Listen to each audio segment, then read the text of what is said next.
नाम में आप सभी को जय मसीह की। मैं आप सभी का स्वागत करता हूं परमेश्वर पिता की उपस्थिति में इस वर्चुअल होली कम्युनियन वर्शिप में। और इससे पहले कि हम आज की इस पवित्र आराधना में सम्मिलित हों, कुछ दिशा निर्देश इस आराधना संबंधित मैं आपको दिया चाहता हूं। यदि आप हमारे साथ में वर्चुअल होली कम्युनियन में सम्मिलित हुआ चाहते हैं तो आप कोई भी साधारण ब्रेड या रोटी ले सकते हैं, या कोई भी जूस, रस या फिर दाखरस आप अपने साथ ले सकते हैं। और जब आराधना में आपको निर्देश दिए जाएं तो आप उन्हें पवित्र परमेश्वर की पवित्र उपस्थिति में आशीष के रूप में ग्रहण कर सकते हैं। ध्यान रखें कि इस तरह से प्रभु भोज में सम्मिलित होने के लिए आप पूर्णतः बाध्य नहीं है। ये पूरी तरह से आपके विश्वास पर निर्भर करता है। यदि आप इस तरह से प्रभु भोज में सम्मिलित होना नहीं चाहते हैं तो आप हमारे साथ सामान्य आराधना में सम्मिलित होइए और प्रभु परमेश्वर पिता को महिमा भी दीजिए। आइए हम बड़े दीन और नम्र होकर के अपने सरों को अपने खुदावंत की हुजूरी में झुकाएं और परमेश्वर के वचनों के साथ आज की इस वर्चुअल होली कम्युनियन वर्शिप की शुरुआत करें। आओ हम झुकें और सिजदा करें और अपने खाली खुदावंत के हुजूर घुटने टेकें। खुदावंत की ऐसी तमजीद करो जो उसके नाम के शायान है। हदिये लाओ इसकी बारगाह में आओ, पाक आइश के साथ खुदावंत को सिजदा करो। ए अहले ज़मीन उसके हुजूर कांपते रहो। यह वह दिन है जिसे खुदावंत ने मुकर्रर किया है, हम उसमें शादमान होंगे और खुशी मनाएंगे। आमीन। हम प्रार्थना करें। हमारे सर्वशक्तिमान पिता परमेश्वर अनुग्रहकारी दयालु प्रभु, हम खुदावंत तेरे चरणों में अपने सरों को झुकाते हैं और धन्यवाद देते पिता परमेश्वर के खुदावंत ने हमें से प्रत्येक को संभाला, तमाम परेशानी तकलीफ दिक्कतों से बचाया। और खुदावंत आज का दिन पिता परमेश्वर हमें देखने का अवसर दिया कि प्रभु हम तेरी पवित्र उपस्थिति में आ सके, तेरे पवित्र नाम को ले सके, तेरे पवित्र नाम का धन्यवाद कर सके, जय जयकार कर सके। आज की इस वर्चुअल होली कम्युनियन वर्शिप में पिता परमेश्वर हम तेरी आराधना करने के लिए तेरी अगुवाई चाहते हैं। पवित्र आत्मा के द्वारा हमारी सहायता और मदद कीजिए। खुदावन हम इस आराधना के दरमियान जो गीत गाएं, वचन पढ़ें, प्रार्थनाएं करें और तेरे पुत्र प्रभु यीशु मसीह की देह और उसके रक्त में संभाली हो, इन सब के द्वारा पिता परमेश्वर तेरी महिमा को हम आशीष पाएं और तेरे पवित्र नाम का धन्यवाद करें। पूरी आराधना में हम सब की अगुवाई करें और मार्गदर्शन दें। विश्वास की भरपूरी दीजिए और आशीष प्रदान कीजिए। प्रार्थना यीशु मसीह के नाम से मांगते हैं, आमीन। प्रभु की तारीफ करेंगे और प्रभु की महिमा के लिए गीत गाएंगे। गीत की संख्या 392, हिम नंबर 392, तेरी आराधना करूं, तेरी आराधना करूं। गीत की संख्या 392, हिम नंबर 392।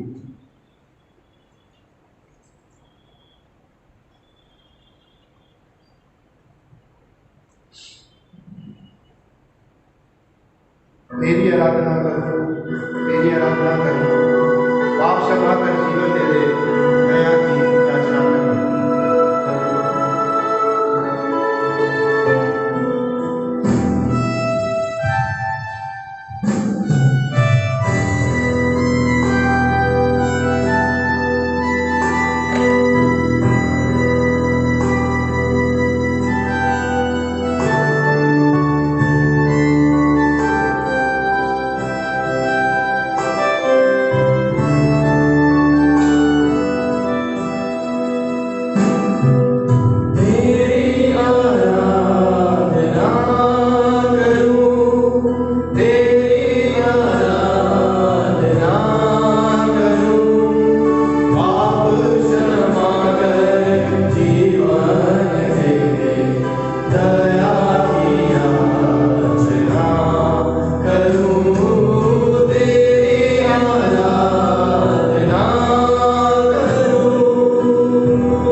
4 और 5 में हम सब सम्मिलित होंगे।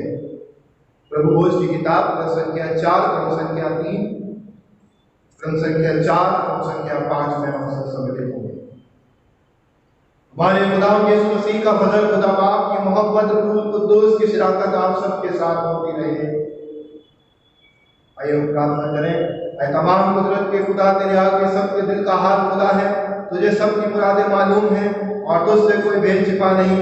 अपने पाक रूह के असर से हमारे दिल के ख्यालों को पाक कर, ताकि हम तुझसे कामिल मोहब्बत रखें और लायक तौर पर तेरे पाक नाम की बड़ाई करें, हमारे खुदावंद मसीह के वसीले से। आमीन। आलमे वाला पर खुदा का जलाल और जमीन पर उसके लोगों में सुलह। खुदावंद खुदा, आसमानी बादशाह, तमाम कुदरत के खुदा बाप, हम तेरी परस्तिश करते, तेरा शुक्र करते और तेरे जलाल के लिए तेरी हम्द करते हैं। ऐ खुदावंद यीशु मसीह, बाप के इकलौते बेटे, ऐ खुदावंद खुदा, खुदा के बने तू जहान पर गुनाह उठा ले जाता है, हम पर रहम कर। तू बाप के दाहिने बैठा है, हमारी दुआ कबूल कर, क्योंकि ऐ यीशु मसीह तू ही कुद्दूस है, तू ही खुदावन है, तू ही पाक रूह के साथ खुदा बाप के जलाल में आना है। आमीन। ये समय होगा कि आज की सुबह के बाइबल पाठ जो निर्धारित किए गए हैं हम उसे पढ़ेंगे और सुनेंगे। और आज जो सुबह परमेश्वर का वचन पढ़ा जाएगा, उस वचनों को पढ़ने में हमारी सहायता टीकर चंदन चंद्रा जी करेंगे।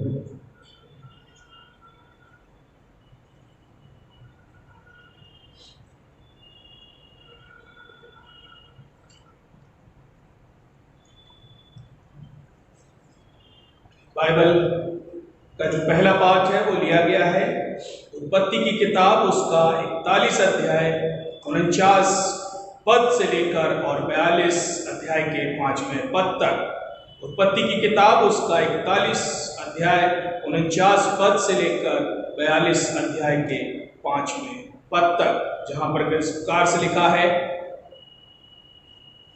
इस प्रकार यूसुफ ने अन्न को समुद्र की बालू के समान अत्यंत बहुतायत से राशि राशि गिन के रखा, यहाँ तक कि उसने उनका गिनना छोड़ दिया, क्योंकि वे असंख्य हो गई।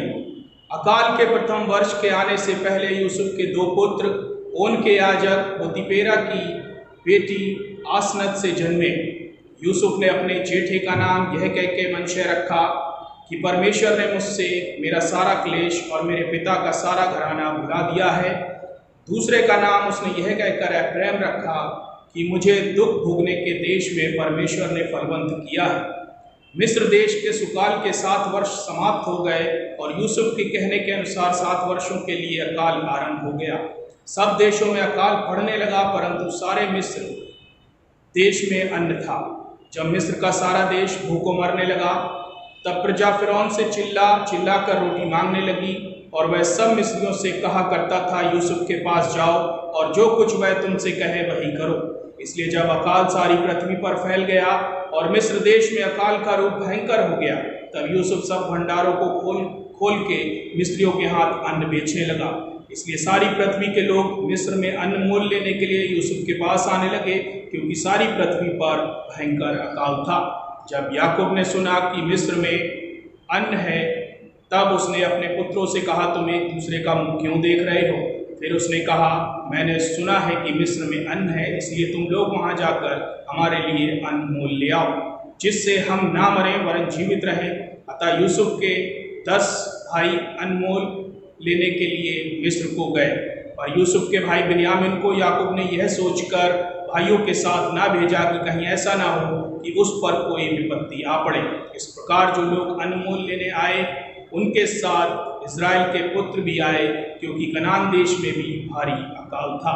ये प्रभु परमेश्वर का वचन है, इसके पढ़े और सुने जाने पर वो आशीष दे। आमीन। और बाइबल का जो दूसरा पाठ है वो लिया गया है प्रेरितों के काम, उसका 14 अध्याय उसके 8 पद से लेकर और 18 पद तक। दूसरा पाठ प्रेरितों के काम की पुस्तक, उसका 14वां अध्याय 8 पद से लेकर और 18 पद तक, जहां इस प्रकार से लिखा है, लुस्त्रा में एक मनुष्य बैठा था जो पांव का निर्बल था। वह जन्म ही से लंगड़ा था और कभी ना चला था। वह पौलुस को बातें करते सुन रहा था। पौलुस ने उसकी ओर टकटकी लगाकर देखा कि उसे चंगा हो जाने का विश्वास है और ऊंचे शब्द से कहा, अपने पांव के बल सीधा खड़ा हो। तब वह उछलकर चलने फिरने लगा। लोगों ने पौलुस का यह काम देखकर लुकाउनिया की भाषा में ऊंचे शब्द से कहा, देवता मनुष्यों के रूप में होकर हमारे पास उतर आए हैं।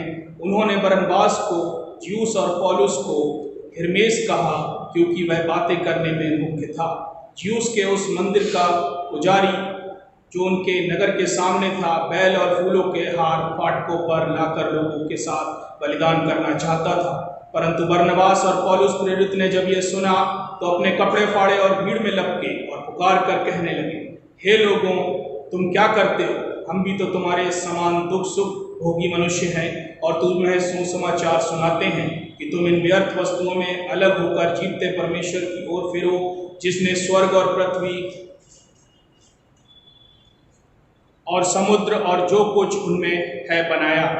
उसने बीते समयों में सब जातियों को अपने अपने मार्गों में चलने दिया, तो भी उसने अपने आप को बेगवाह ना छोड़ा, किंतु वह भलाई करता रहा और आकाश से वर्षा और फलवंत ऋतु देकर तुम्हारे मन को भोजन और आनंद से भरता रहा। यह कहकर भी उन्होंने लोगों को बड़ी कठिनाई से रोका कि उनके लिए बलिदान ना करें। ये परमेश्वर का कलाम है, इसके पढ़े और सुने जाने पर प्रभु आशीष दे। अब ये समय होगा कि आज का सुसमाचार पाठ पढ़ा जाएगा। सुसमाचार का पाठ जो लिया गया है संत मत्ती रचित सुसमाचार, उसका 14वां अध्याय 13 पद से लेकर और 21 पद तक। The gospel according to Saint Matthew chapter 14 verses from 13 to 21, जहाँ इस प्रकार से लिखा है, जब यीशु ने यह सुना तो वह नाव पर चढ़कर वहां से किसी सुनसान जगह को एकांत में चला गया। लोग यह सुनकर नगर नगर से पैदल ही उसके पीछे हो लिए। उसने निकलकर एक बड़ी भीड़ देखी और उन पर तरस खाया। उनके बीमारों को चंगा किया।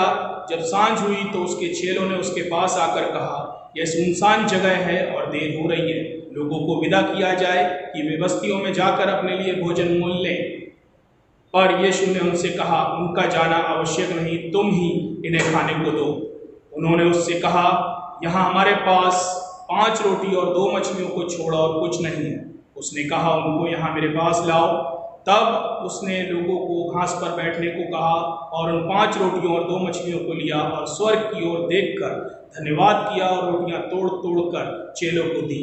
और चेलों ने लोगों को, जब सब खाकर तृप्त हो गए तो चेलों ने बचे हुए टुकड़ों से भरी हुई 12 टोकरियां उठाई और खाने वाले स्त्रियों और बालकों को छोड़कर 5000 पुरुषों के लगभग थे।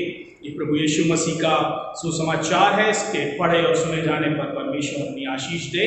आमीन। और अब ये समय होगा कि आज का विशेष संदेश हम अपने पादरी साहब रेवरेंड अमित कुमार श्रेष्ठ जी के द्वारा सुनेंगे।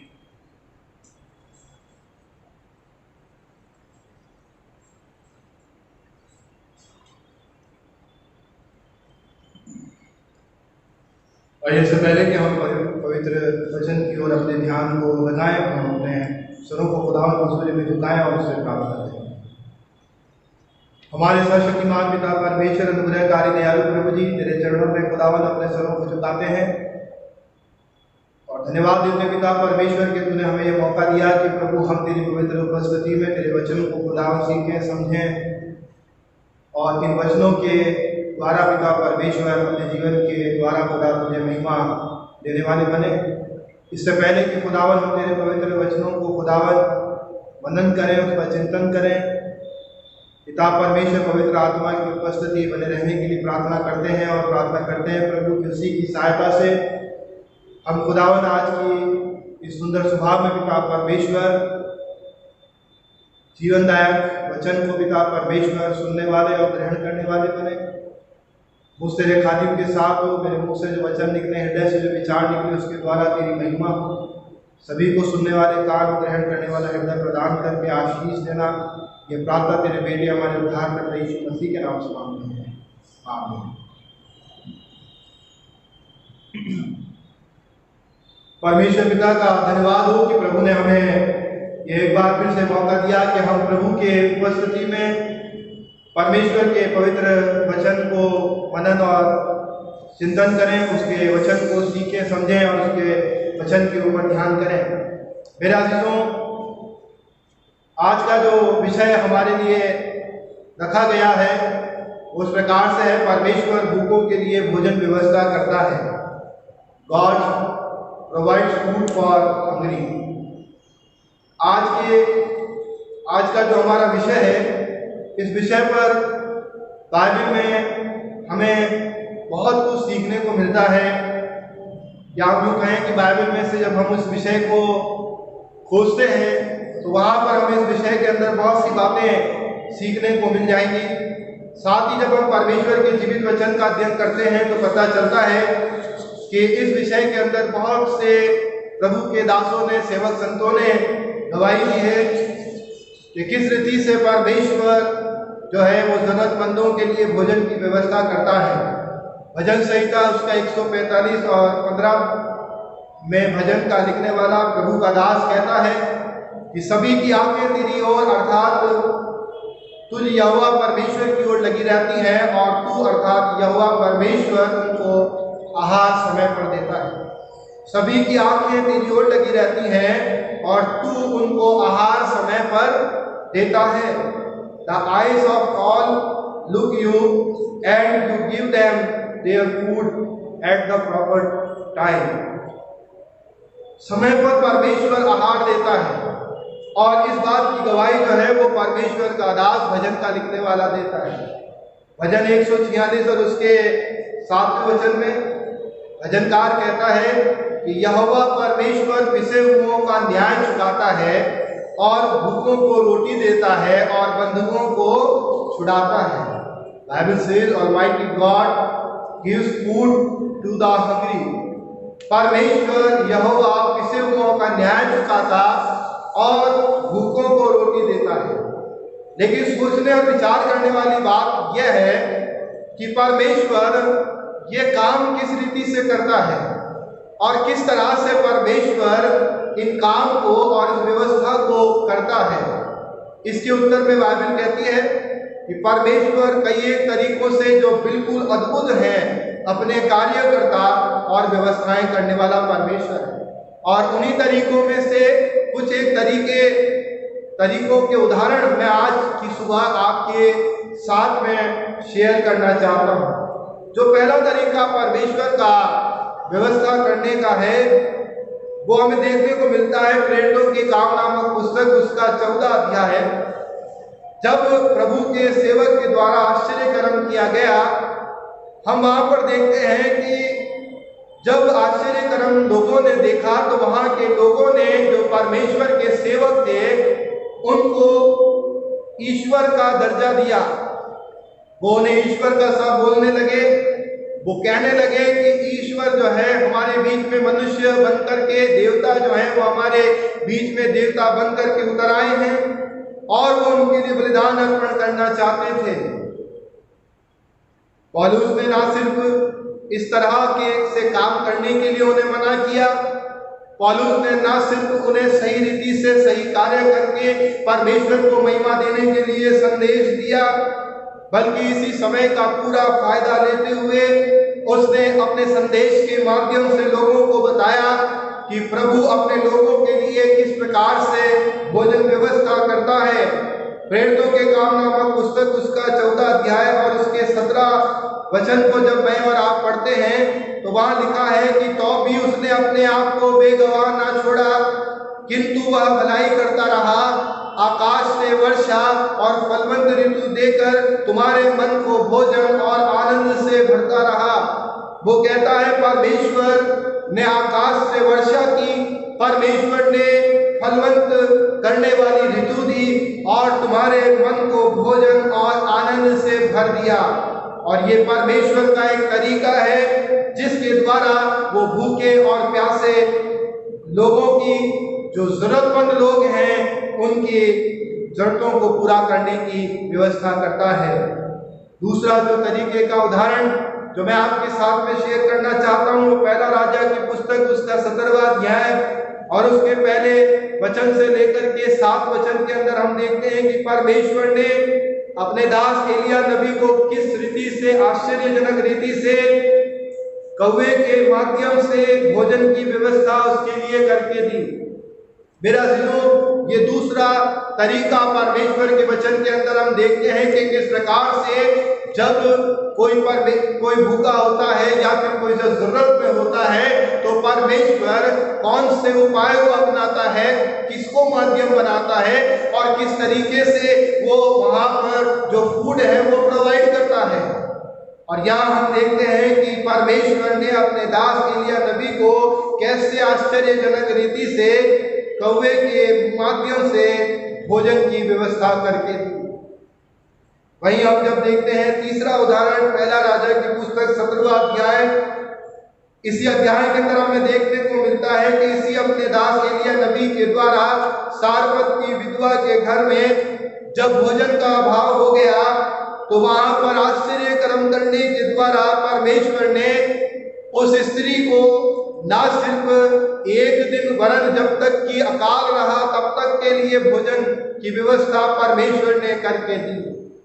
मेरा अजीजों, ये तीन तरीके, तीन उदाहरण मैंने अभी आपके सामने रखे और कुछ उदाहरण मैं आपके साथ में परमेश्वर के वचन के माध्यम से शेयर करूंगा और इस बात को मैं सिखाना चाहता हूं और इस बात को मैं बताना चाहता हूं कि जब हम इस विषय पर मनन करते हैं और बाइबल में से अध्ययन करते हैं कि परमेश्वर भूखों के लिए भोजन की व्यवस्था करता है, उनको फूड प्रोवाइड कराता है, तो वो कौन से ऐसे माध्यम हैं, साधन हैं या तरीके हैं जिनके द्वारा परमेश्वर इन कामों को करता है।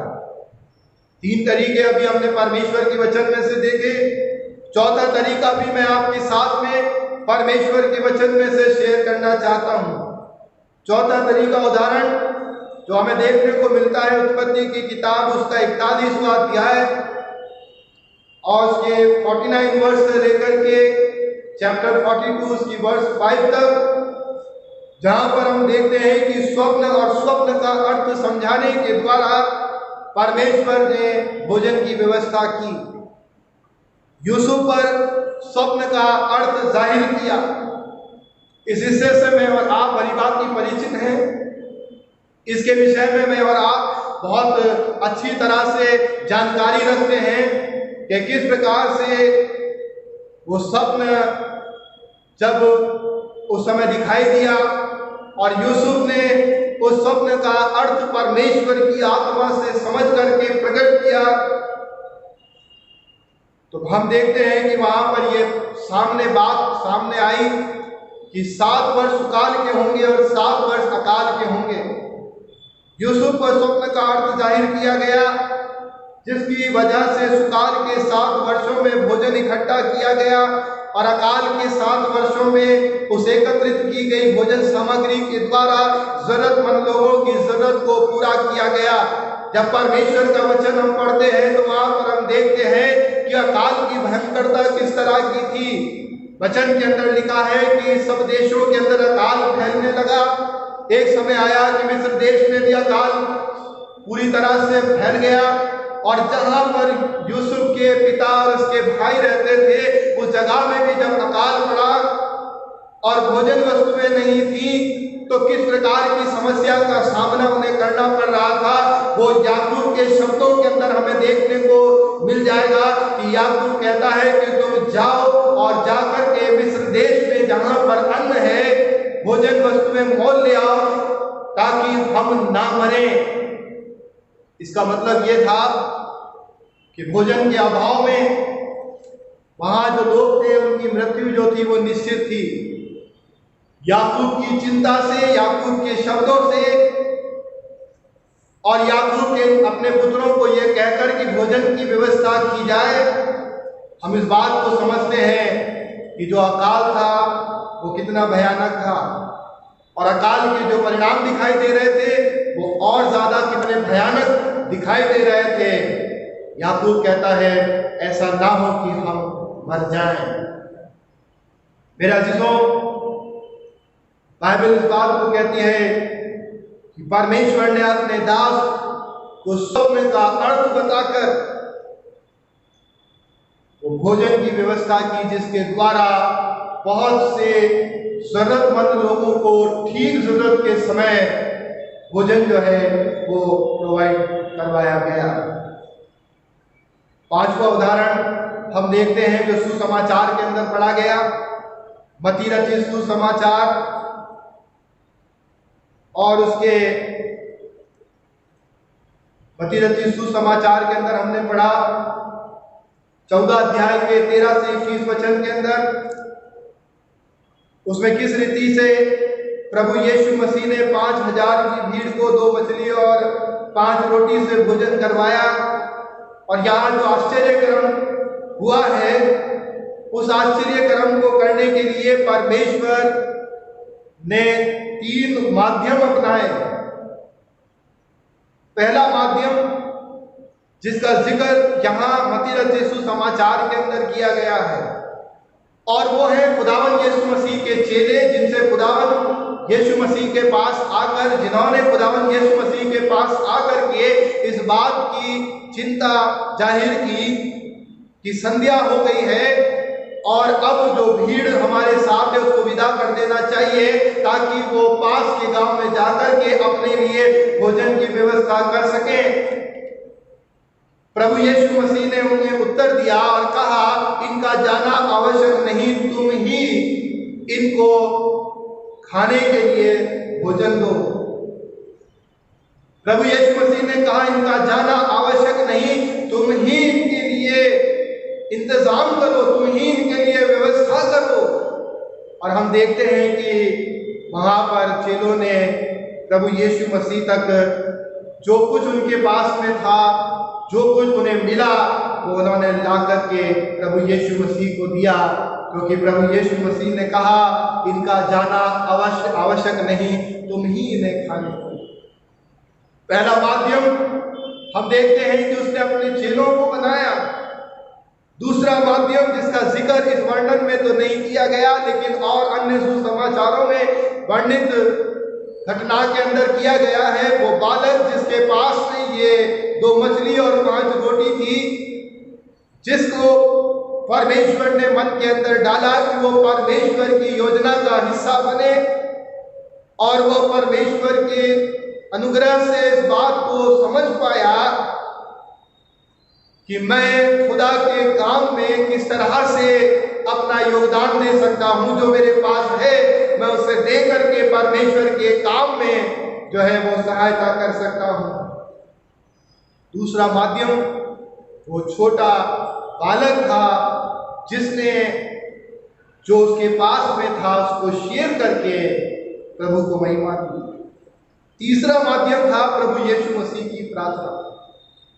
जब खुदा यीशु मसीह के पास में वो भोजन जो भीड़ के अनुसार बहुत कम था, जब खुदा यीशु मसीह के हाथों में आया, तो हम वचन के अंदर पढ़ते हैं, उसने उस भोजन को हाथों में लिया, अपनी आंखें स्वर्ग की ओर लगाई, पिता से प्रार्थना की और बांटने के लिए कह दिया। हम देखते हैं कि थोड़े से भोजन से 5000 लगभग 5000 पुरुषों की भीड़ को भोजन कराया गया, और उसके बाद में 12 टोकरे जो है वो रोटियों के उठाए भी गए। मेरा अजीजों, हम इस बात को देखते हैं कि इस आश्चर्य कर्म को करने के लिए प्रभु यीशु मसीह ने इन माध्यमों को अपनाया, और इन माध्यमों को अपना करके परमेश्वर ने जो जरूरतमंद लोग थे उस समय, उनकी जरूरत को पूरा किया। जिनकी जरूरत उस समय भोजन थी, परमेश्वर ने उनको भोजन प्रोवाइड करवाया। लूका रचित सुसमाचार 3 अध्याय के 9 वचन के अनुसार कि अब कुल्हाड़ा पेड़ों की जड़ पर धरा है, इसलिए जो जो पेड़ अच्छा फल नहीं लाता वह काटा आग में झोंका जाता है। और लोगों ने जब इस बात को सुना तो उन्होंने जानना चाहा कि अब उन्हें क्या करना चाहिए। मेरा अजीजों, कहा गया कि अब कुल्हाड़ा पेड़ों की जड़ पर धरा हुआ है, इसलिए जो जो पेड़ अच्छा फल नहीं लाता है वो काटा और आग में झोंक दिया जाता है। तो लोगों ने जब इस बात को सुना कि अब पेड़ों की जड़ पर कुल्हाड़ा धरा हुआ है, अर्थात जो है वो समय अब बहुत कम रह गया है, परमेश्वर जो है वो न्याय करने वाला है, तो उन्होंने इस बात को जानने की इच्छा जाहिर की कि उन्हें क्या करना चाहिए। 10वें पद में लिखा है कि लोगों ने उससे पूछा, तो हम क्या करें? The people asked him, saying, "What then shall we do?" हम क्या करें? उन्होंने उससे कहा कि हम क्या करें। बताया कि क्या करना चाहिए। 11वें पद में लिखा है, उसने उन्हें उत्तर दिया कि जिसके पास 2 कुर्ते हैं वह उसके पास जिसके पास नहीं है बांट दे, और जिसके पास भोजन है वो भी ऐसा ही करे। पूछा गया कि क्योंकि कुल्हाड़ा पेड़ों की जड़ पर धरा हुआ है, तो हे प्रभु हमें बताइए कि हमें क्या करना चाहिए। तो उसने उत्तर देते हुए कहा कि जिसके पास 2 कुर्ते हैं वो उसके साथ में बांट ले, जिसके पास में 1 कुर्ता भी नहीं, और जिसके पास भोजन है वो भी ऐसा ही करे।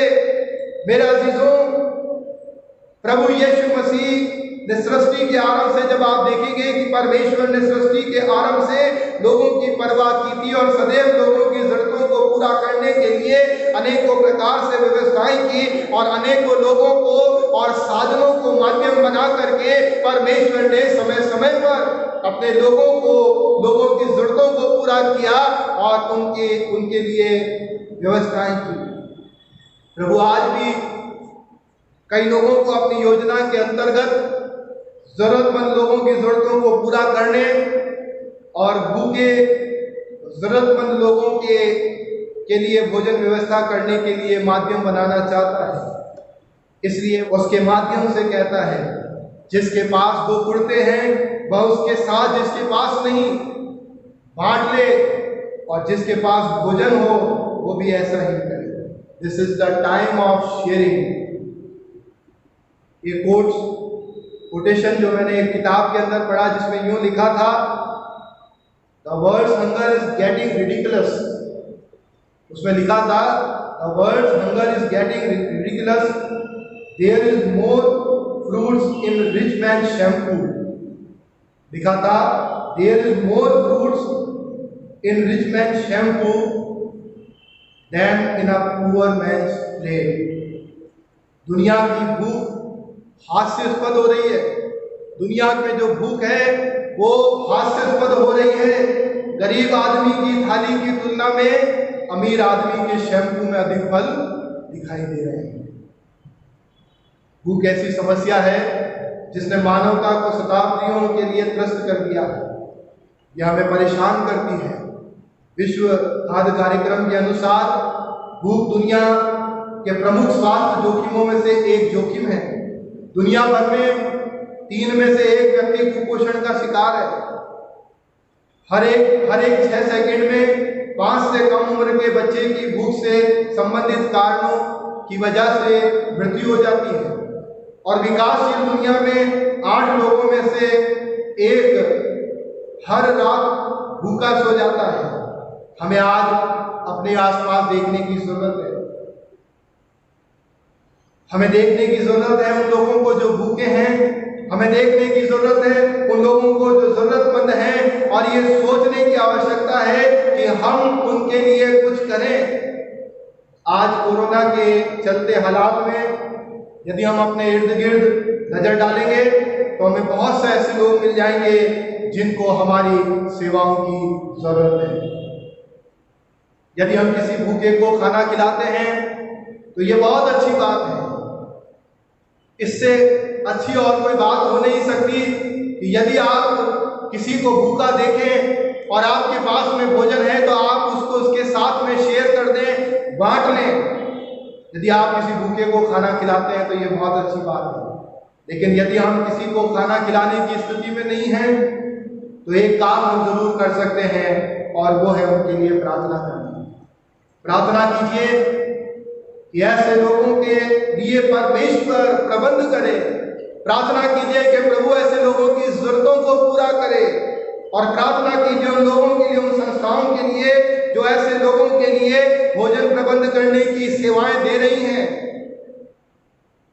मत्ती रचित सुसमाचार 14 में वर्णित उस बालक के समान बने जिसने प्रभु के द्वारा की जाने वाली व्यवस्था में अपना योगदान देकर के परमेश्वर को महिमा अर्पण की। लॉकडाउन से लेकर अभी तक बहुत से लोगों ने इस सेवकाई के अंदर बड़े बड़े योगदान दिए हैं, और मुझे बड़ी खुशी होती है कि हमारे लोगों ने भी और हमारी कलीसिया के कई परिवारों ने भी जब चर्च के द्वारा अपील की गई, इस सेवा में अपनी अहम भूमिका निभाई, प्रभु ने इसका अवश्य ही प्रतिफल प्रदान करेगा। मैंने संदेश के दरमियान कहा था, this is the time of sharing. लेकिन कैसे हम इस शेयरिंग को कर सकते हैं? एक दोहा है, प्रभुवर इतना दीजिए जामे कुटुंब समाए, मैं भी भूखा ना रहूं साधु ना भूखा जाए। दुआ है, प्रभुवर इतना दीजिए जामे कुटुंब समाए, मैं भी भूखा ना रहूं साधु ना भूखा जाए। जिसका अर्थ है, हे प्रभु मुझे ज्यादा धन और संपत्ति नहीं चाहिए। दुआ कहने वाला कहता है, हे प्रभु मुझे ज्यादा धन और संपत्ति नहीं चाहिए, मुझे केवल इतना चाहिए जिसमें मेरा परिवार अच्छे से खा सके, मैं भी भूखा ना रहूं और मेरे घर से कोई भूखा ना जाए। ऐसी ही प्रार्थना हमें अपने परमेश्वर से करने की जरूरत है। ऐसी ही प्रार्थना अपने खुदा से करने की जरूरत है। और इसका एक कारण है कि कई लोग जिनके पास में पर्याप्त साधन नहीं है, पर्याप्त चीजें नहीं हैं, उन्हें वो चीजें, वो भोजन पर्याप्त रीति से मिल सके ताकि वो उसे दूसरे लोगों के साथ में भी बांट सकें। और कुछ ऐसे भी हैं जिनके पास पर्याप्त तो क्या, लेकिन जरूरत से ज्यादा है, लेकिन उसे दूसरों के साथ बांटने वाला दिल नहीं है, दूसरों के साथ बांटने वाला हृदय नहीं है। दोनों ही रीति में और दोनों ही स्थिति में पाए जाने वाले व्यक्ति को अपने परमेश्वर से ये प्रार्थना करने की जरूरत है। क्योंकि मेरे अजीजों, जरूरतमंदों की जरूरत को पूरा करना एक सेवा करने का हिस्सा है। और जैसा कि हम दूसरों की सेवा करते हैं, इसका सीधा सा अर्थ है कि हम प्रभु यीशु मसीह की सेवा करते हैं और परमेश्वर के द्वारा की जाने वाली व्यवस्थाओं में अपना महत्वपूर्ण योगदान प्रदान करते हैं। और याद रखें कि आप प्रभु के लिए कुछ करेंगे तो प्रभु इसका प्रतिफल आपको अवश्य ही प्रदान करेगा। प्रभु यीशु मसीह कहते हैं, When you feed others, you are feeding me। और प्रभु यीशु मसीह ने कहा मत्ती रचित सुसमाचार 25वें अध्याय के 34 से 40 वचन को जब आप पढ़ेंगे तो वहां लिखा है कि तब प्रभु यीशु मसीह जब उस बात को कहते हैं तो कहते हैं, अपने सीधे हाथ वाले लोगों से कहते हैं कि हे मेरे पिता की ओर से धन्य लोगों, परमेश्वर के राज्य में प्रवेश करो जो तुम्हारे लिए तैयार किया गया है। क्योंकि जब मैं भूखा था तो तुमने मुझे भोजन खिलाया, जब मैं प्यासा था तो तुमने मुझे पानी पिलाया, जब मैं नंगा था तुमने मुझे कपड़े पहनाए, जब मैं परदेसी था तो तुमने मुझे अपने घर में ठहराया। और लोग उससे पूछेंगे कि हे प्रभु, हमने कब तुझे नंगा, भूखा, प्यासा या परदेसी देखा और तुझे खाना खिलाया और पानी पिलाया और अपने घर में ठहराया? प्रभु यीशु मसीह उससे कहेगा, कहता है, जो तुमने छोटों में से छोटों के साथ किया वो मेरे साथ किया। यीशु मसीह कहते हैं, When you feed others, you are feeding me। एक प्रभु के दास ने कहा, आप ईश्वर के स्वरूप में रचित किसी मनुष्य पर एक उपकार करते हैं तो प्रभु उसके बदले में आपको उपहार अवश्य ही प्रदान करेगा। परमेश्वर इस वचन के द्वारा सभी को आशीष और बरकत दे। आज हम प्रभु की बेस में सम्मिलित होने जा रहे हैं। इससे पहले कि हम प्रभु के द्वारा मिलने वाली आशीषों में सहभागी हों, हम इस बात का निर्णय लें कि हम परमेश्वर के द्वारा की जाने वाली व्यवस्थाओं में अपना योगदान दें। यदि हमारे पास है तो हम उसे दूसरों के साथ शेयर करेंगे, यदि नहीं है तो हम प्रार्थना करेंगे ताकि प्रभु हमें दे और हम उससे शेयर कर सकें। और जिन लोगों के पास है उनके जरिए से जरूरतमंद लोगों तक पहुँच सके। प्रभु उस वचन पर आशीष और बरकत दे। आइए अपने सरों को झुकाएं और प्रार्थना करें। हमारे सर्वशक्तिमान पिता परमेश्वर, अनुग्रहकारी दयालु प्रभु जी, तेरे चरणों में खुदावन अपने सरों को झुकाते हैं। धन्यवाद देते हैं पिता परमेश्वर आज के दिन के लिए और सुबह के लिए और इस वचन के लिए। इस पर तेरी आशीष चाहते हैं। उन्हें दे प्रभु ये वचन खुदावन 30 गुना 60 गुना 100 गुना फल लाए और इसके द्वारा तेरी महिमा हो। और खुदावन यीशु मसीह में हम धन्यवाद देते हैं कि हमारा परमेश्वर जो हमारी परवाह करने वाला परमेश्वर है और उन लोगों की भी परवाह करता है जो जरूरतमंद है। और पिता परमेश्वर तेरा वचन हमें सिखाता है, परमेश्वर भूखों के लिए भोजन की व्यवस्था करता है और उन्हें आशीष देता है और उनकी जरूरतों को पूरा करता है। धन्यवाद के साथ प्रार्थना तेरे बेटे हमारे मुक्तिदाता यीशु मसीह के नाम से मांगते हैं, आमीन।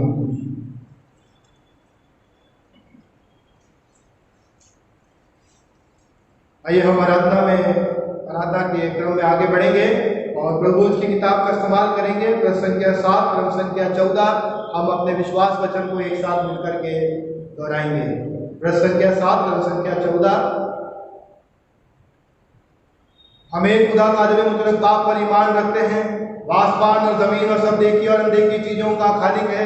हमें खुदावन यीशु मसीह पर ईमान रखते हैं जो खुदा का इकलौता बेटा है, वजन से बाप से मौलूद, खुदा से खुदा, नूर से नूर, हकीकी खुदा से हकीकी खुदा, वस्तु नहीं बल्कि मौलूद है, उसका और बाप का एक ही जौहर है। उसके वसीले से कुल चीजें बनी, वह हम इंसानों के लिए और हमारी नजात के वास्ते आसमान पर से उतर आया। रूह कुद्दूस की कुदरत से कुंवारी मरियम से मुजस्सम हुआ और इंसान बना। पैंतुस पिलातुस के हाथ में हमारे लिए मसलूब हुआ। उसने दुख उठाया, मर गया और दफन हुआ। तीसरे दिन पाक फरिश्तों की बामूल जी उठा, आसमान पर चढ़ गया और बाप के दाहिने बैठा है। वह जलाल के साथ जिंदों और मुर्दों की अदालत के लिए फिर आएगा। उसकी सल्तनत कभी खत्म ना होगी। हम रूह कुद्दूस पर ईमान रखते हैं जो खुदावन है और जिंदगी बख्शने वाला है और बाप और बेटे से सादिर है। उसकी बाप और बेटे के साथ फरिश्तों ताजीम होती है। वह नबियों की ज़बानी बोला। हम एक पाक कैथोलिक और रसूली कलीसिया पर ईमान रखते हैं। हम एक बपतिस्मे का जो गुनाहों की माफी के लिए इकरार करते हैं और मुर्दों की क़यामत और आइंदा जहान की हयात का इंतजार करते हैं, आमीन। ये समय होगा कि हम कलीसिया की सूचनाएं सुनेंगे। सूचनाएं इस प्रकार से हैं। हम परमेश्वर पिता का धन्यवाद देते हैं कि उनकी असीम कृपा से कल यानी दिनांक 7/9/2020 से सरकार के आदेश अनुसार धार्मिक स्थल खोले जाएंगे। जैसा कि आप सभी को विदित है कि हमारे कोटा शहर में प्रत्येक रविवार लॉकडाउन रहता है, अतः हम रविवार की आराधना नहीं कर पाएंगे। लेकिन रविवार के स्थान पर चर्च में आराधना शुक्रवार दिनांक 11/9/2020 सुबह 9 बजे होगी। कृपया ध्यान रखें, रविवार के स्थान पर चर्च में आराधना शुक्रवार दिनांक 11/9/2020 सुबह 9 बजे होगी।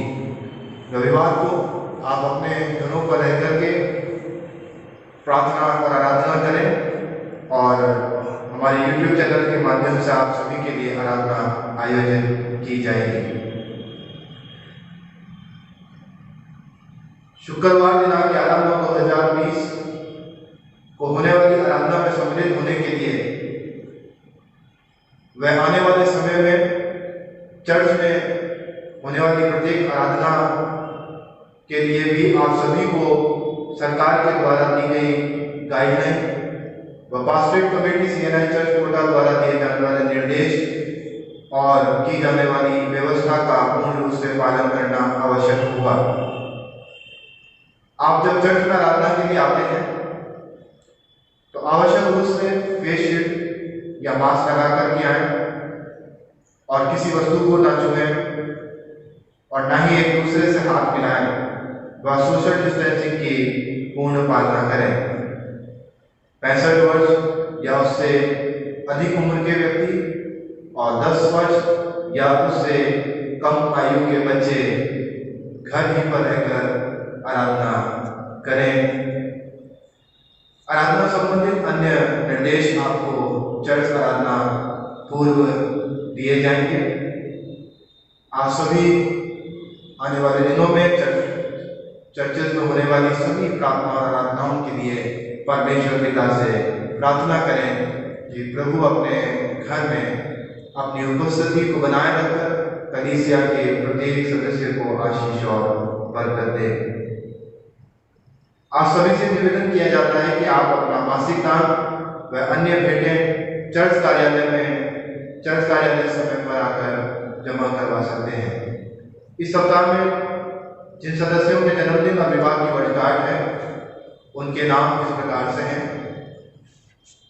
Mister Arpit Solanki, Mr Avinash Solanki, Mr Harold Robert Daniel, Mr Johnson Pearson, Mr Manish Michael Joseph, Mr यूज John, master Abhishek Roy, master Ayush H William, master Bran Joy, master Samlin Martin, master यूएल Singh, Mrs Agnes Samson, Mrs Raveena, Mrs Moni Gladwin, Mrs Preeti Victor Singh, Mrs Priscilla P Macwan, Mrs Priyanka Massey, Mrs Tweety P Anand, Mrs Shalini Singh, Mrs Vinita Patunda, miss Anisha, miss Arpita Joshi, miss Dorsey Daniel, miss Mary Mukherjee, miss Neha, miss Pinky, Princy, miss Shipra Morris. Wedding anniversaries इस प्रकार से हैं। Mrs and Mr Rodney Gardner, Mrs and Mr Sandeep Singh. इस समय होगा कि हम सभी के लिए प्रार्थना करेंगे जिनके जन्मदिन और विवाह की वर्षगांठ इस सप्ताह में है, और हम प्रार्थना करेंगे विशेष रूप से कि जबकि परमेश्वर कल से हमारे आराधना स्थलों को खोलने जा रहा है, परमेश्वर की आशीष भी सब पर रहे। प्रार्थना है। हमारे सर्वशक्तिमान पिता परमेश्वर अनुग्रहकारी दयालु प्रभु जी, तेरे चरणों में खुदावंद अपने सरों को झुकाते हैं, धन्यवाद देते हैं तेरे उन तमाम लोगों के लिए पिता परमेश्वर जिन्हें खुदावंद तूने जिंदगी की बहुतायत से आशीषें दी है। हम प्रार्थना करते हैं पिता परमेश्वर उन सभी पर तेरी कृपा दृष्टि बनी रही, और खुदावंद उसी का प्रतिफल है कि खुदावंद वे सब अपनी खुदावंद तेरी उपस्थिति में जिंदों की जमीन में जीवित पाए जाते हैं। धन्यवाद देते हैं खुदावंद सभी तेरे बेटे और बेटियों के लिए जिनके जन्मदिन खुदावंद इस सप्ताह में है, जिन्होंने पिता परमेश्वर बड़ी विश्वास योग्यता के साथ खुदावंद तेरी उपस्थिति में अपने जीवन को जिया, तेरा भय माना और खुदावंद अपने विश्वास की रखवाली की है। आगे भी खुदावंद पिता परमेश्वर वो तेरा भय माने और तेरी उपस्थिति में प्रतिदिन बढ़ते जाएं, और खुदावंद दिन और साल साल करके तेरी उपस्थिति में बढ़े, और खुदावंद तेरे पवित्र नाम की महिमा और धन्यवाद देने वाले हो सकें। हम प्रार्थना करते हैं खुदावंद के लिए उनके जन्म का दिन और आने वाले साल पिता परमेश्वर मुबारक हो।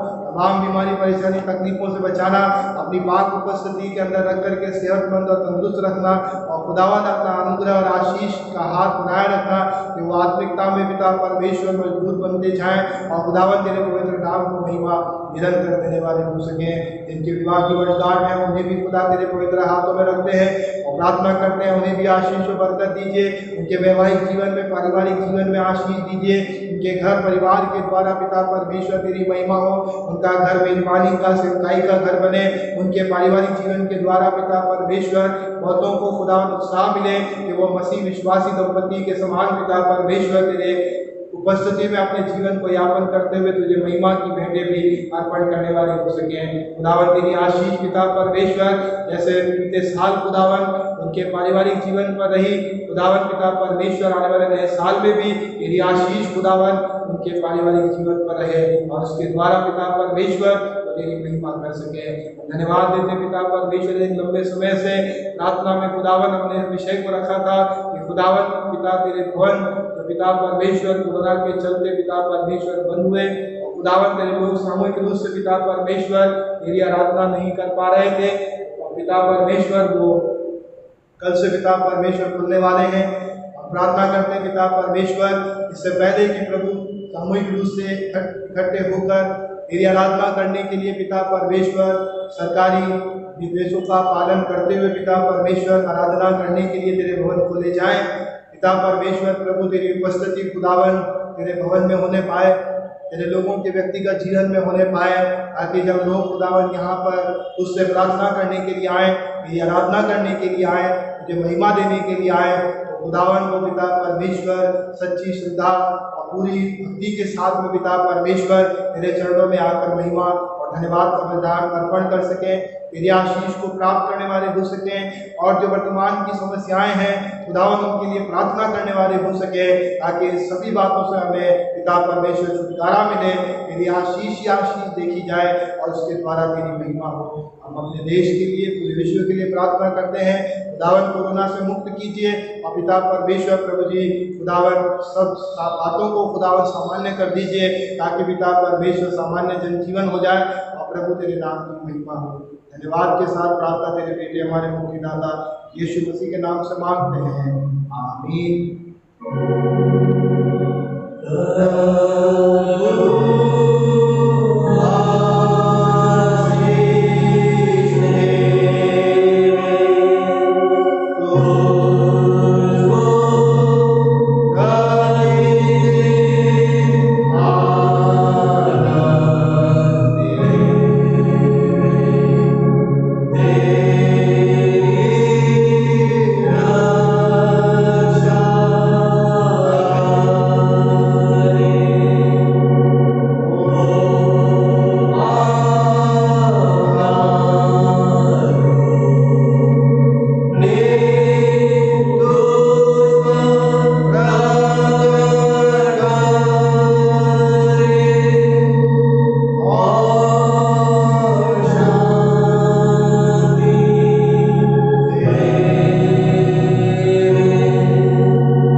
अपनी ओर से, पासवानों की ओर से, पूरी पास्टर कमेटी की ओर से आप सबको बहुत बहुत शुभकामनाएं देता हूँ।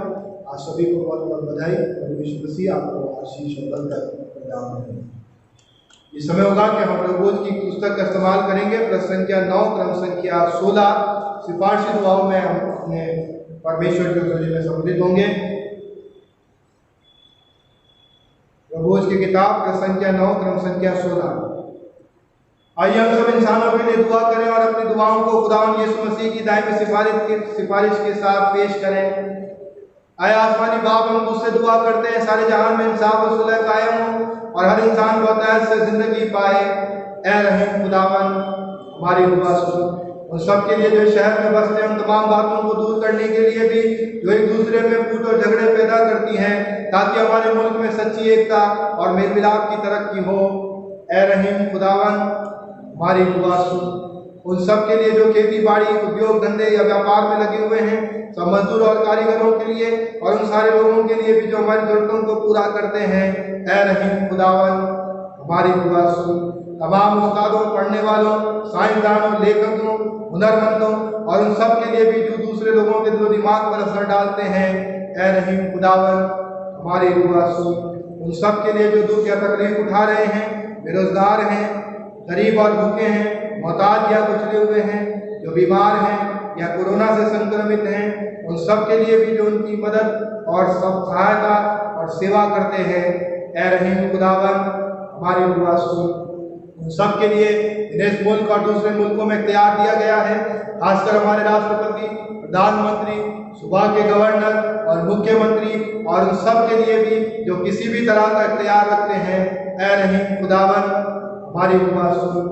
सब मसीह लोगों की एकता और मेल मिलाप के लिए दुनिया में उनके मुनासिब तौर से गवाही देने और खिदमत करने के लिए। ऐ रहीम खुदावंद, हमारी दुआ सुन। इस मुल्क में तेरी तमाम कलीसिया के लिए, उनकी काउंसिल और रहनुमाओं के लिए, खासकर हमारे मॉडरेटर साहब, दक्षिण भारत की कलीसिया के मॉडरेटर और बारहमा कलीसिया के मेट्रोपॉलिटन, हमारे बिशप साहिब दरबारा सिंह साहब और तेरी कलीसिया के तमाम दीगर खादिमों के लिए युवा अपनी खिदमत को वफादारी से बजा लाए। ऐ रहीम खुदावंद, हमारी दुआ सुन। यह बख्श की तेरे तमाम लोगों के साथ जिन्होंने वफादारी से दुनिया में तेरी खिदमत की है, हम भी तेरी बादशाही की अपनी खुशी में शरीक हों। ऐ रहीम खुदावंद, हमारी दुआ सुन।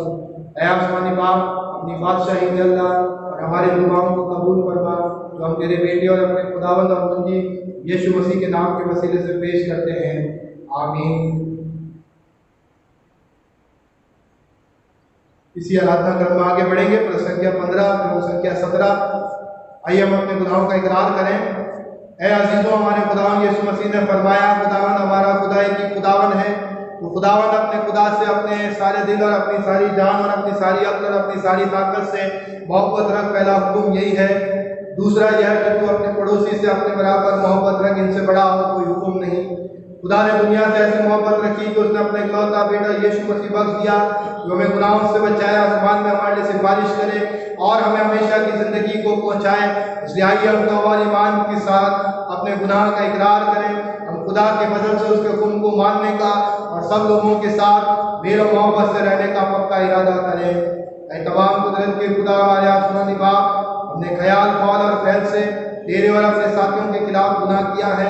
हमने अपनी नादानी और कमजोरी के बाइस और जानबूझकर भी बुराई की है और भलाई करने में नाकामयाब रहे हैं। इन सब के लिए हम निहायत गमगीन हैं और तौबा करते हैं। तेरे बेटे यीशु मसीह ने हमारे लिए अपनी जान कुर्बान की है, उसी की खातिर हमसे जो कुछ हुआ है माफ करवा और यह बख्श के हम आगे नई जिंदगी में तेरी खिदमत बजा लाएं, ताकि तेरे पाक नाम का जलाल जाहिर हो। आमीन। तमाम कुदरत का खुदा उन सबको माफ करता है जो अपने साथियों को माफ करते हो सच्चे दिल से तौबा करते हैं। वो हम पर रहम करे, हमारे सब गुनाहों को बख्शे और उनसे हमको रिहाई दे, हर तरह की नेकी में हमको मुस्तमक और मजबूत करे और हमें हमेशा की जिंदगी में कायम रखे, हमारे खुदा यीशु मसीह के वसीले से। आमीन। खुदा का शुक्र हो। खुदावन में अजीज, तो आइए हम इस पाक सैक्रामेंट को मुकर्रर किए जाने के बारे में उन अल्फाज को गौर से सुने। मुकद्दस पौलुस ने कुरिन्थियों के पहले खत में लिखे हैं। यह बात मुझे खुदावन से पहुंची और मैंने तुमको भी पहुंचा दी कि खुदावन यीशु ने जिस रात में पकड़वाया गया रोटी ली, शुक्र करके तोड़ी और कहा, यह मेरा बदन है जो तुम्हारे लिए है, मेरी यादगारी के वास्ते यही किया करो। इसी तरह खाने के बाद प्याला भी लिया और कहा, ये प्याला मेरे खून में नया अहद है, जब कभी पियो मेरी यादगारी के लिए यही किया करो। क्योंकि जब कभी तुम ये रोटी खाते और इस प्याले में से पीते हो तो खुदावन की मौत का इजहार करते हो जब तक वह ना आए। हम मिलकर मसीह का बदन है। हम सब ने एक रूह के वसीले से एक बदन होने के लिए बपतिस्मा लिया और हम उन बातों के तालिब रहें जिनसे मेल मिलाप और बाहमी तरक्की हो। खुदावन का इत्मीनान हमेशा आपके साथ हो। ये समय होगा कि हम प्रभु की तारीफ करेंगे और परमेश्वर की तारीफ में हम गीत गाएंगे। गीत की संख्या 229, हिम नंबर 229, तेरा हूँ ऐ रब सुनता तेरी बात। गीत की संख्या 229। जब हम इस गीत को गाते हैं तो सभी से निवेदन करूंगा, आप जो प्रभु को भेंट अर्पण करना चाहते हैं आप उसे अलग कर सकते हैं। और जब भी प्रभु आपको अवसर देता है परमेश्वर के भवन में आने का, तो आप उसे चर्च कार्यालय में जमा करवा सकते हैं। प्रभु सभी को आशीष और बरकत दे। आइए हम इस गीत को गाएंगे। गीत की संख्या 229 और इसी गीत के द्वारा हम अपनी बेटे भी प्रभु को अर्पण करेंगे और अपने आप को प्रभु की मेज के लिए भी तैयार करेंगे।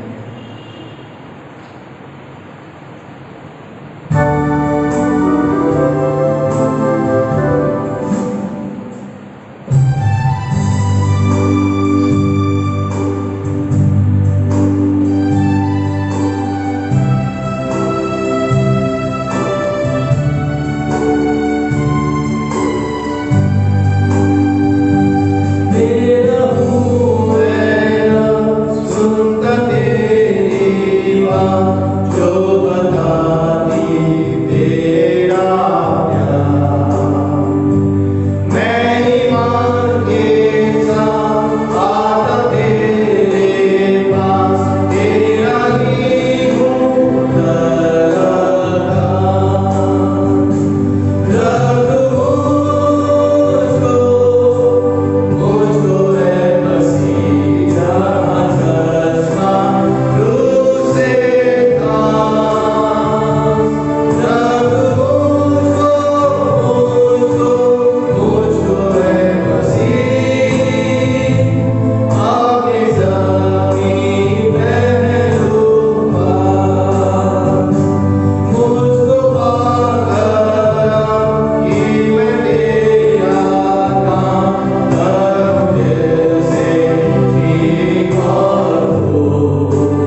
पुस्तक का इस्तेमाल करेंगे, पृष्ठ संख्या 18, क्रम संख्या 26।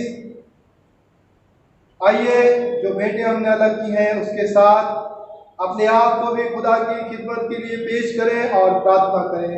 ए तमाम कुदरत के खुदा, दुनिया के खालिक, सब चीजें तेरी तरफ से मिलती हैं और तेरी ही चीजों में से हमने तुझे दिया है। हम तुझसे अर्ज करते हैं कि दान और रोटी और मैंह की भेंट अपने नाम के जलाल और अपने लोगों की भलाई के लिए कबूल फरमा, हमारे खुदावंद मसीह के वसीले से, आमीन। खुदावन यहाँ मौजूद है, उसका रूह हमारे साथ है। अपने दिल में बाला पर लगाओ, हम उनको खुदावन की तरफ लगाते हैं। हम खुदावन अपने खुदा का शुक्र करें, उसका शुक्र और तमजीद करना वाजिब मुनासिब है। ऐ कुद्दूस बाप, आसमानी बादशाह, तमाम कुदरत के मालिक और अज़ली खुदा, यह ना सिर्फ मुनासिब बल्कि हमारा फर्ज और खुशी भी है कि हर वक्त और हर जगह तेरे इकलौते बेटे यीशु मसीह के वसीले तेरा शुक्र और तमजीद करें। वही तेरा सच्चा और जिंदा कलाम है, उसी के वसीले तूने शुरू से तमाम चीज़ें पैदा की और हमें अपनी सूरत पर बनाया। उसी के वसीले तू दुनिया में हराने वाले इंसान को रोशन करता है। हर ज़माने में तूने नबियों और दादाओं को भेजा कि वह तेरे बंदों को तेरी तरफ रुजू कराएं। उसी के वसीले तूने हमें गुनाह से छुटकारा बख्शा है, तो हमारे लिए इंसान बना, हमारी खातिर सलीब पर चढ़ाया गया और तीसरे दिन फिर जी उठा। उसी के जरिए तू हमें अपना पाक और जिंदगी देने वाला रूह इनायत करता है, ताकि हम तेरे बच्चे ठहरें और तेरी नई मखलूक़ात के पहले फल हों। इसलिए तेरे मुकद्दस और फरिश्तों के साथ दिनों रात तेरे तख्त के सामने तेरी हमदो तमजीद करते हैं। हम भी तेरे पाक नाम की सिताइश करते और यूँ कहते हैं, कुद्दूस कुद्दूस कुद्दूस खुदावन, कुदरत और कुव्वत के खुदा, आसमान और ज़मीन तेरे जलाल से मामूर है। आलमे बाला पर होशन्ना। ऐ आसमानी बाप, अपने बेटे हमारे मुंजी यीशु मसीह के जरिए हमारी हमदो तमजीद कबूल फरमा। हम जो उसके नमूने की पैरवी करते और उसके हुक्म को मानते हैं, यह बस कि तेरे रूह की कुव्वत से ये रोटी और मैंह की नियामतें उसी का बदन और खून हो जो हमारे वास्ते हुआ और फिर जी उठा। जिस रात का हवाला कर दिया गया, उसने रोटी ली और तेरा शुक्र करके तोड़ी और अपने शागिर्दों को देकर के कहा, लो खाओ, ये मेरा बदन है जो तुम्हारे लिए दिया जाता है। मेरी यादगारी में ऐसा ही किया करो। इसी तरह उसने खाने के बाद प्याले को लिया और तेरा शुक्र करके उनको दिया और कहा, तुम सब इसमें से पियो, क्योंकि नए अहद का मेरा खून है जो तुम्हारे और बहुतों के गुनाहों की माफी के वास्ते बहाया जाता है। जब इसे पियो, मेरी यादगारी में ऐसा ही किया करो। इसलिए आसमानी बाप, उसी की यादगारी में हम इस रोटी और मैंह की तखसीस करते हैं। हम उस कामिल कुर्बानी को बनाते और उसका इजहार करते हैं जो उसने एक ही बार जान देकर सलीब पर नजर चढ़ाई। हम उसके जी उठने और आसमान पर जाने का ऐलान करते हैं और इस इंतजार में हैं कि वो जलाल के साथ फिर आएगा। मसीह हमारे लिए हुआ, मसीह जिंदा है, मसीह फिर आने वाला है। इसलिए रहीम खुदा, उसी हमारे सरदार कायम के वसीले हमारी हमदो शुक्र की इस कुर्बानी को मंजूर कर, और जब हम तेरी पाक बख्शिशों को तेरे जनाब इलाही की हुजूरी में खाते और पीते हैं, अपने रूह के वसीले से हमें नया इंसान बना, अपनी मोहब्बत से हमें उभार और अपने बेटे हमारे खुदावन यीशु मसीह के बदन में हमें मुत्तहिद कर, उसी के साथ और उसमें और उसी के वसीले पाक रूह की कुव्वत से ऐ कादिर मुतलक बाप, उन सब के साथ जो आसमान और जमीन पर तेरे हुजूर रहते, हम तेरी परस्तिश करते और हमेशा यूं तेरी सिताइश के गीत गाते हैं। हमद और इज्जत और जलाल और कुदरत अब्दुल तेरी होती रहे, आमीन। हम इस रोटी को तोड़ते हैं ताकि हम मसीह के बदन में शरीक हों। हम बाह में बदन है क्योंकि हम एक रोटी में शरीक हैं। ये प्याला जिस पर हमने बरकत मांगी है, मसीह के खून की शराकत है, उसकी जिंदगी हम में है और उसी में हम जिंदा हैं। जैसे हमारे मुंजी मसीह ने हमें सिखाया, हम यूं दुआ करते हैं, ऐ हमारे आसमानी बाप, तेरा नाम पाक माना जाए, तेरी बादशाहत आए, तेरी मर्जी जैसे आसमान में पूरी होती है जमीन पर भी हो। हमारे रोज की रोटी आज हमें दे, हमारे कसूरों को माफ कर कि हम भी अपने कसूरवारों को माफ करते हैं। हमें आज बाइश ना पढ़ने दे, बल्कि बुराई से बचा, क्योंकि क्योंकि बादशाह, कुदरत और जलाल अबद तक तेरा ही है। आमीन। 37 की दुआएं रसाई भी एक साथ मिलकर के कहें। ऐ रहीम खुदावन, हम अपनी राजबाजी पर नहीं बल्कि तेरी गुनाहगार और बड़ी रहमतों पर भरोसा करके तेरी इस मेज के पास आने की जरूरत करते हैं। हम तो इस लायक भी नहीं कि जो टुकड़े तेरी मेज पर से गिरते हैं चुने, लेकिन तो वो खुदावन है जिसका खासा हमेशा रहम फरमाना है। इसलिए करीम खुदावन यह बख्श कि हम तेरे अजीज बेटे यीशु मसीह का गोश्त इस तौर से खाएं और उसका खून इस वजह से पिए कि हमारे गुनाह आलूदा बदन और रूहें उसके निहायत बेशकीमत बदन और खून से धोई जाएं और हम उसमें और वह हमें हमेशा बसे। आमीन। मुबारक है जो खुदावन के नाम से आता है। आज में बाला पर होशन्ना। ऐ यीशु खुदा के बदले हम पर रहम कर। ऐ यीशु हमारे गुनाहों का बोझ उठाने वाले हम पर रहम कर। ऐ यीशु जहान का विद्या देने वाले अपना इत्मीनान हमें बख्श।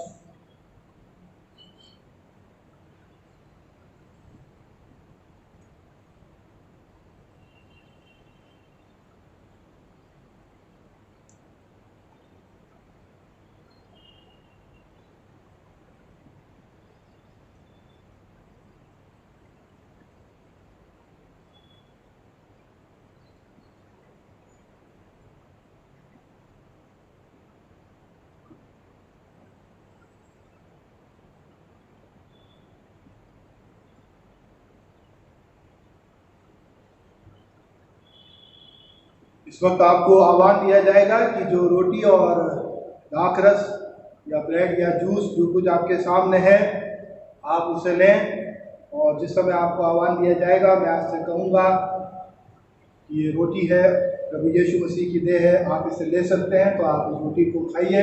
तो मैं आपको कहूँ कि ये जूस या दाखरस प्रभु यीशु मसीह का लहू है, आप इसे पिए तब आप उसे पीजिएगा। ईमान के साथ पास आओ खुदावन यीशु मसीह के बदन को जो उसने हमारे लिए दिया और उसके खून को जो उसने हमारे लिए बहाया लो। याद रखो कि हमारी खातिर हुआ और शुक्र करते हुए मसीह को अपने दिलों में ईमान से खाओ।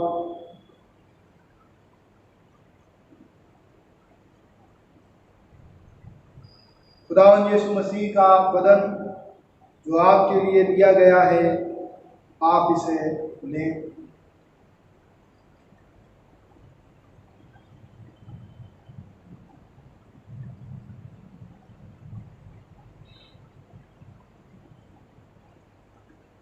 खुदावन यीशु मसीह का खून जो हमारे लिए बहाया गया,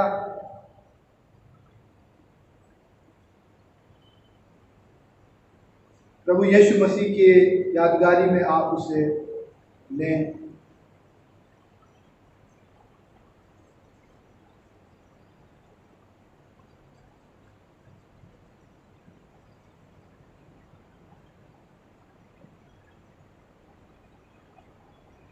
रोटी और रस आपके सामने है, इसे लीजिए और खाइए इस बात की यादगारी में कि मसीह हमारे वास्ते हुआ। और शुक्र करते हुए मसीह को अपने दिलों में ईमान से खाकर प्रभु को महिमा दीजिए।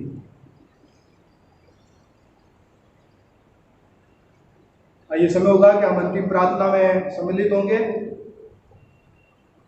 प्रश्न संख्या 26 क्रम संख्या 44 की पहली प्रार्थना हम सब एक साथ मिलकर के कहेंगे। उसके बाद हम आशीष वचन ग्रहण करेंगे और कोरस गाएंगे, ये जीवन तेरा है प्रभु, और इसी के साथ आज की आराधना को पूरा करेंगे। आइए हम प्रार्थना करें।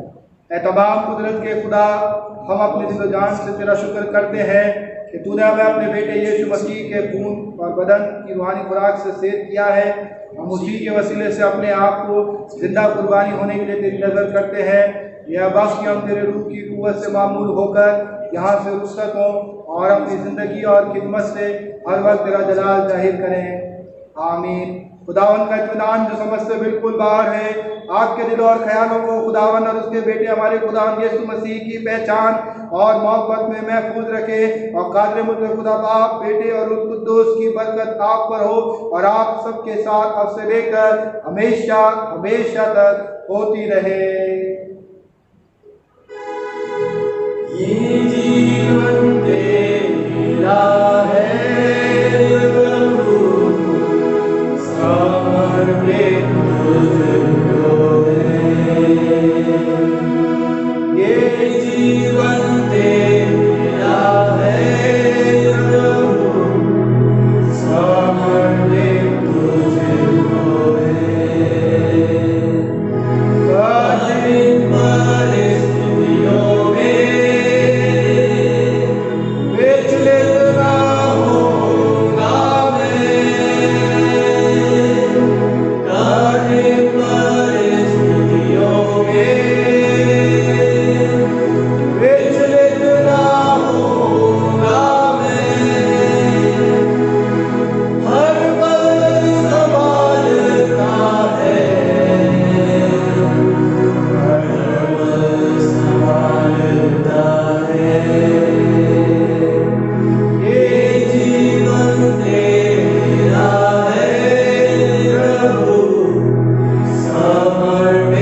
की वर्चुअल होली कम्युनियन वर्शिप में सम्मिलित होने के लिए और प्रभु की आराधना करने के लिए आप सभी का बहुत बहुत धन्यवाद। प्रभु आप सभी को बहुतायत से आशीष और बरकत प्रदान करें। सबको जय मसीह की।